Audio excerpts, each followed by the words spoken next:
Is Kenya walking a financial tightrope or just stretching its economic muscles? Two powerful voices, both from within government, are pulling in opposite directions over Kenya's growing debt. Let's break it down.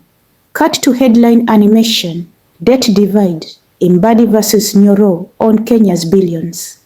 In one corner, we have Kiharu MP and Budget Committee Chair Ndindi Nyoro sounding the alarm like a man watching the floodgates open. According to him, Kenya's public debt, now standing at over 11.2 trillion Kenyan shillings, is not just heavy, it's dangerous. His warning is blunt. A default is no longer a question of if, it's when.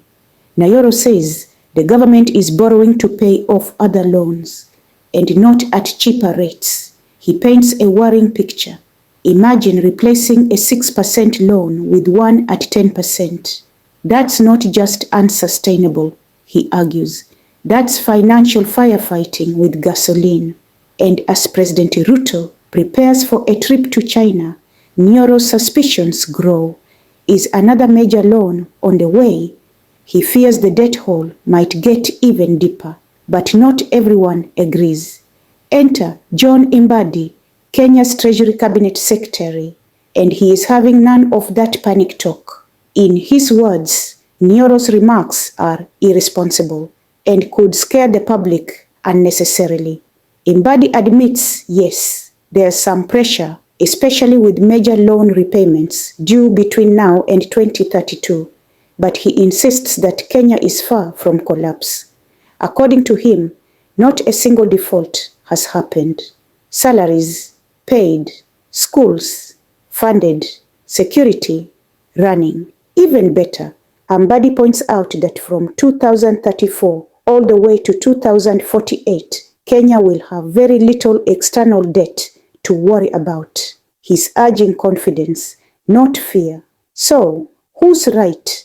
One man is waving a red flag. The other says, keep calm and trust the plan. Look, both men want what's best for Kenya, but here's the deal. Debt isn't bad by itself. It's how we use it that matters. If borrowed money grows the economy, then fine. But if it's just a cycle of borrowing to repay more borrowing, then we might be digging a hole instead of building a road. And that's where transparency comes in. Kenyans deserve to know, how much do we owe? Who do we owe? And what are we doing with the money? So as the debate heats up in Parliament, let's not get lost in the noise. This isn't about two politicians clashing. It's about your future, your taxes, and your children's inheritance. My take, it's simple. Kenya can handle debt, but not if leaders are pulling in opposite directions. Let's borrow brains before billions. You are watching Sauti Mzalendo, Voices of the People, Stories that Matter.